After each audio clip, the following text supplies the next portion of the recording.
Le fait d'avoir perdu des amis, ou peut-être des petites choses anodines, comme le fait, aujourd'hui, moi, j'ai une sorte de mélange de claustrophobie et d'agoraphobie. Je peux pas être dans un endroit où il y a beaucoup de monde. Et ça, c'est dû à la guerre. J'avais pas du tout ça avant, mais moi, j'essayais de repousser ces choses-là. Je les acceptais pas. Et ça a été un problème. Donc, j'ai contacté le CNEF. Et par Emotionnet, du coup, ça m'a énormément aidé. Et le truc, c'est qu'on s'adapte en fait à ce qui se passe sur le terrain et aux besoins des jeunes. C'est la force d'être une petite association dans le sens où on n'est pas 30 personnes et que du coup, on est très dynamique et très réactif. Le CNEF, vous connaissez, c'est le Centre national des étudiants francophones. Pour en parler, nous avons le plaisir d'accueillir Annie-Claire Bloch, c'est la directrice adjointe du CNEF. Bonjour Annie-Claire. Bonjour Cathy. Et Raphaël, qui est étudiant et qui, lui, a eu recours au service du CNEF. Bonjour Raphaël. Bonjour Cathy. Alors Annie-Claire, il y a des jours qui approchent et qui sont, on va dire, essentiels pour le CNEF. Oui, effectivement, puisque aujourd'hui commence notre campagne de dons annuels, donc du 28 au 31 juillet. Chaque année, en fait, à un moment de l'année, on sollicite, on sollicite notre communauté pour continuer à faire notre travail. Bon, le CNEF, on ne le présente plus. Bon, on ne le présente plus, on va le présenter Mais on va le présenter quand même. Parce que tout le monde ne connaît pas, en fait. Oui, donc le CNEF, c'est quand même une association qui a 38 ans. Et qui est née, qui a pour mission, pour vocation de vraiment accompagner les jeunes francophones qui arrivent en Israël. Donc, qui font leur alia. Qui font leur alia, exactement. On aide aussi même ceux qui sont encore avant la alia. Qui sont touristes, etc. Exactement, okay. Même ceux qui sont encore étudiants ou lycéens en France et qui envisagent une alia. Mais c'est vrai que le plus gros de notre travail se fait donc avec les jeunes en fait qui sont ici et le but en fait de notre association, c'est vraiment de leur assurer une intégration réussie. Alors ça veut dire quoi? Ça veut dire leur procurer du bien-être, des rencontres, des vacances, j'ai envie de l'aide aussi concrète. J'ai envie de vous dire qu'on a une approche en fait à 360. C'est-à-dire qu'il y a deux grands axes qui définissent nos services. Donc il y a un côté tout ce qui est réussite vraiment. C'est-à-dire que le jeune qui arrive en Israël trouve sa voie. Parce qu'en général, ils arrivent, ils sont quand même jeunes, c'est-à-dire qu'ils sont à l'aube de leur vie d'adulte. On va voir ça avec Raphaël. Raphaël va pouvoir nous raconter son parcours après. Et en fait, c'est essentiel. Ils arrivent dans un nouveau pays, il y a le trauma de la LIA, et c'est pas forcément négatif, mais c'est une vraie rupture avec le monde qu'ils connaissent et le monde d'où ils viennent, etc. Le cocon familial sûr et entourant, etc. Donc c'est un phénomène qu'il faut prendre en compte et qui est un facteur capital dans l'évolution de leur chemin. Et on s'est aperçu avec les années d'expérience et tous les jeunes qui sont passés, les 2-3 années premières de leur alia, elles sont cruciales. C'est-à-dire que le jeune, à partir du moment où il est dans un masloul, un track, où il se retrouve, où il s'épanouit, où il grandit et où il fait quelque chose qu'il aime et il se forme en fait. Donc son alia sera réussi. Il est bien. S'il est en position d'échec dans ses premières années, c'est très difficile à... Ouais. Donc on a ce côté-là de conseils, accompagnement, etc. Et de mettre à disposition en fait toutes les possibilités, toute l'information auxquelles ils n'ont pas forcément accès. Pour les études, pour choisir son parcours d'études. Pour les services, pour les possibilités d'avoir des aides, pour tout ce qui est logistique, pour plein de choses en fait que quand ils arrivent, ils n'ont pas forcément la langue, ils ne connaissent pas encore le pays, comment ça marche. Et donc en fait, il y a beaucoup d'informations auxquelles ils n'ont pas accès et qui peuvent les aider, Dafka. Ouais, donc vous êtes là pour ça. Donc voilà. Aussi. Et puis il y a le côté bien-être, effectivement. Donc tout le côté en fait émotionnel, qu'ils soient entourés. L'isolement en fait est très compliqué. Ouais. Et à plusieurs stades, c'est-à-dire aussi pour les étudiants, mais beaucoup plus pour les soldats en fait. Ouais. On a beaucoup et oui, parce que vous les suivez en fait, ils arrivent étudiants, puis ensuite ils vont à l'armée, vous continuez à les suivre, et c'est comme ça que vous êtes rentré en contact avec Raphaël. Alors Raphaël, vous avez été soldat et vous avez eu recours au service du CNEF, pourquoi? Alors, c'est ça, moi quand je suis arrivé en Israël, j'ai pas eu directement besoin du CNEF, parce que j'étais dans un cadre, j'ai fait un programme Massa, et grâce à Dieu, c'est un cadre qui nous aide, qui nous supporte, qui nous donne des cours de psychométrique, des l'ulpan, etc. C'était bien. C'était super. J'ai fait ça. Ensuite, j'ai fait l'armée. Ça aussi, c'est une bulle. On nous encadre, mais c'est quand je suis sorti de l'armée, où donc cette bulle a un peu explosé. À ce moment-là, on doit se débrouiller. J'ai fait des choses à l'israélienne, comme un petit peu tout le monde. J'ai voyagé et la guerre, elle a commencé.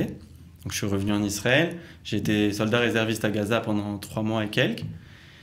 Et c'est à ce moment-là où j'ai réellement eu besoin du CNEF, sans forcément m'en rendre compte. Après la guerre, je pensais aller bien. Je pensais que ça se passait bien. Moi, j'ai repris ma vie. Je me suis mis à travailler dans un restaurant à Netanya. Et je travaillais, mais je me suis enfermé dans le travail. Jusqu'à qu'en fait, ma cousine m'envoie un message et me dise « Raphaël, envoie un message à telle personne, donc une des psychologues du CNEF, qui s'appelle Laurence. Envoie-lui un message et parle-lui. Peut-être qu'elle peut t'aider. » Je lui ai envoyé un message et... Mais tu exprimais des signes de mal-être. Je ne me rendais pas forcément compte parce que je travaillais, je pensais à autre chose. Mais je me suis enfermé dans une routine de travail qui faisait que j'oubliais ce qui avait été vécu plutôt que d'accepter, d'intégrer et de vivre avec. Et ça, c'était un problème. C'est que je m'enfermais pour ne pas penser à cette chose-là. Pour ne pas y penser, ouais. Et ça peut être juste le fait d'avoir perdu des amis ou peut-être des petites choses anodines comme le fait aujourd'hui moi j'ai une sorte de mélange de claustrophobie et d'agoraphobie. Je peux pas être dans un endroit où il y a beaucoup de monde. Et ça c'est dû à la guerre. J'avais pas du tout ça avant, mais moi j'essayais de repousser ces choses-là. Je les acceptais pas.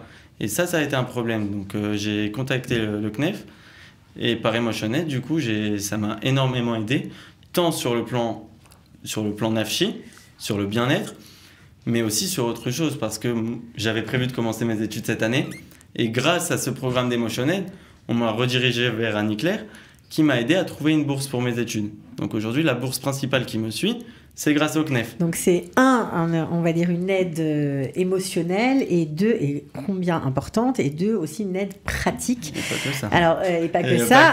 J'ai également trouvé ma copine un Shabbat du CNEF. Ah bah c'est magnifique. Alors là... Qu'est-ce que je peux demander de plus? Ça c'est la meilleure nouvelle, nous on est contents. Les nouvelles comme ça on les aime. Moi j'imagine que des mariages il doit y en avoir pas mal. Mais en tout cas c'est important ce témoignage parce que quand on parle, vous avez présenté Annie Claire le projet du CNEF, il y a aussi justement des choses en plus. Il y a des programmes particuliers, notamment ce programme pour l'aide aux soldats, une aide psychologique. Ouais. Alors beaucoup en font, mais vous, il faut dire que c'est gratuit et que ce sont des thérapies brèves. Oui, exactement. Donc on a monté, en fait le CNEF aussi, la force du CNEF, c'est qu'on fait beaucoup de partenariats. Donc Emotioned, qui est une association qui donne ses services et qui suit aussi beaucoup de gens suite à des traumas de tout type. En fait, on s'est associés pour justement, en vue du nombre croissant, et le nombre est croissant, c'est-à-dire qu'on n'a pas fini.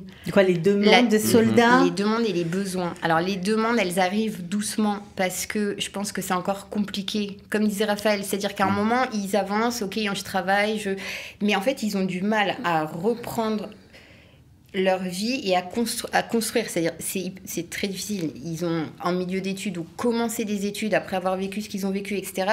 Il faut cette énergie, il faut les recadrer, enfin les aider à, comme il a très bien dit, à accepter ce qui s'est passé, à vivre avec et à avancer. Ça va vraiment mieux? Ça va super, grâce à Dieu. Grâce à Dieu. Et juste pour préciser ce que tu as dit, Annie Claire, il y a quelque chose qu'il ne faut pas oublier. Quand on parle du cadre, l'armée, elle donne des aides aux soldats, aux réservistes, pour aller voir des psychologues. Et donc, nous, on paye. Donc, payer, etc. Et l'armée nous rembourse. Okay. Maintenant, le problème de ça, et c'est là où le CNEF intervient, c'est que premièrement, en tant que personne, c'est très compliqué de se rendre compte qu'on ne va pas bien. C'est très compliqué de se rendre compte que, oui, il faut se faire aider. Et c'est encore plus dur de se dire, bon, maintenant, j'y vais. Je dois parler, ça c'est très dur. Et puis avec qui en plus? C'est ça. J'imagine quand on est francophone, on n'a peut-être pas envie de trouver n'importe qui. De parler de ce genre de problème très personnel et très profond en hébreu. Peut-être qu'on en parle en français dans sa langue maternelle. C'est là où le CNEF intervient et c'est de trouver les bonnes personnes, c'est de diriger vers les personnes qui te sont compatibles pour parler avec elles directement. Ah, bon, c'est un joli témoignage, donc c'est pour ça évidemment qu'il faut des sous. Et on a encore plein de projets. Si je peux juste vous donner un exemple, bon, je ne parle même pas de notre projet de Zéhout, où cette année, on a accompagné quand même 70 jeunes filles qui étaient donc en Israël en programme Maasai, qui ont décidé de faire leur Aliyah pour pouvoir commencer dès septembre un Shirut Leumi, ou un garçon qui voulait faire son service militaire complet 3 ans. Donc il avait besoin de faire son Aliyah rapidement. Donc on les a accompagnés, donc ça c'était début juillet.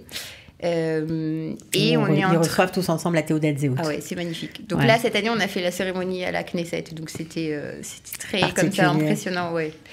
Donc ça, c'est le projet Zéout. Mais effectivement, même ne serait-ce que par rapport à tous ces jeunes, en fait, qui sont dans les va-et-vient entre l'armée et la vie civile normale, en fait, on a beaucoup de projets. Le truc, c'est qu'on s'adapte en fait à ce qui se passe sur le terrain et aux besoins des jeunes. C'est la force d'être une petite association dans le sens où on n'est pas 30 personnes et que du coup, on est très dynamique et très réactif en fait à ce qui se passe. Et que vous écoutez le terrain en fait, les besoins du terrain. On a eu la semaine dernière, par exemple, une jeune madricha qui s'est engagée il y a 3 mois et qui a fait sa formation à Mirvalon.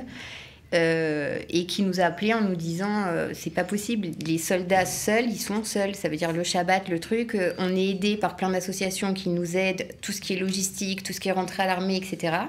Mais après, au quotidien, quand on n'est pas à l'armée, qu'on est Shabbat, qu'est-ce qu'on peut faire, etc. Donc ça, c'est notre prochain projet, ça. C'est une cause, évidemment, les soldats seuls qui touchent beaucoup, surtout quand on suit l'actualité. On a entendu le suicide de ce pauvre soldat vraiment très dur qui était passé donc par Mirvalon. Ça touche encore plus. Alors, on donne rendez-vous à tout le monde entre aujourd'hui et ça dure jusqu'au 31. On peut même continuer après. On mettra bien sûr le lien sous la vidéo. Vous n'avez qu'à cliquer pour participer. Vous pouvez aussi monter sur le site du CNEF pour en savoir plus. Merci à tous les deux, vraiment. Merci d'être venus. Bravo pour votre action. Bravo pour ce que vous avez fait pour nous. Et puis, continuez bien la route. Merci beaucoup. Merci Cathy.